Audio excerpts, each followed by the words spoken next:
look forward to working with all of you. But the implication of these good people is that we have to re-engineer our processes within the organizations. We cannot continue with business as usual. We need to re-engineer the processes to facilitate efficiency, effectiveness, and optimal utilization of resources within the public sector. It does not mean spending less. That is not what efficiency refers to, but it means we create value for money. There has to be value for money. We must ensure that we have optimal utilization of the resources that we have at our disposal, because those resources are scarce. And if that is the case, let me mention that we are not going to tolerate bad governance in the public sector. We are going to work together with you people in this. We are going to ensure that we seal all the revenue leakages. And that is why automation of government services, starting with the procurement services itself, is imperative. It's imperative. We must leverage on technology to enhance efficiency, effectiveness, and seal out all the revenue leakages. Let me just give you a case in point. When the fifth administration came into being, we used to collect on average about 60 million shillings every day. Today, on a good day, we are collecting up to 900 to 1 billion shillings on a daily basis. The sources of revenue remain the same. The people in the government remain the same. Yet, the revenue levels have gone up.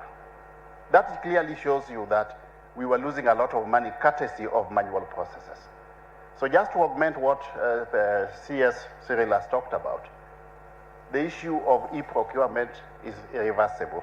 So we all have to align to it. The government is not going to reverse e-procurement, and the government is not going to operate anymore on manual processes. So those parastatals or state-owned enterprises which are still operating in certain facets of manual operations, please make sure that all our processes are automated.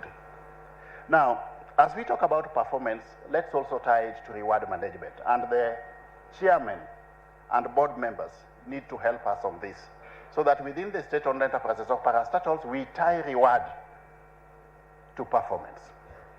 You cannot have a situation where everybody is waiting for the end of the month to earn a salary.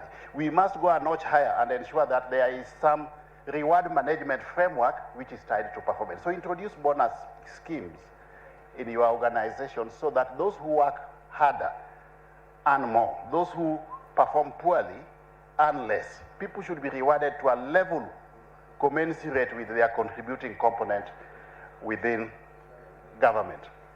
Now, as we introduce change, we must lead from the front. We cannot be introducing change, yet we have CEOs doubting the change, or not leading from the front, or telling your people, your staff, that please let's just try, but from where I sit as a CEO, I doubt if this change can work. That means you are actually living on borrowed time. You are living on borrowed time. You should not actually be heading those organizations if you are the ones doubting if change can take place. Otherwise, we look forward to working with you people in engineering operations in the public service.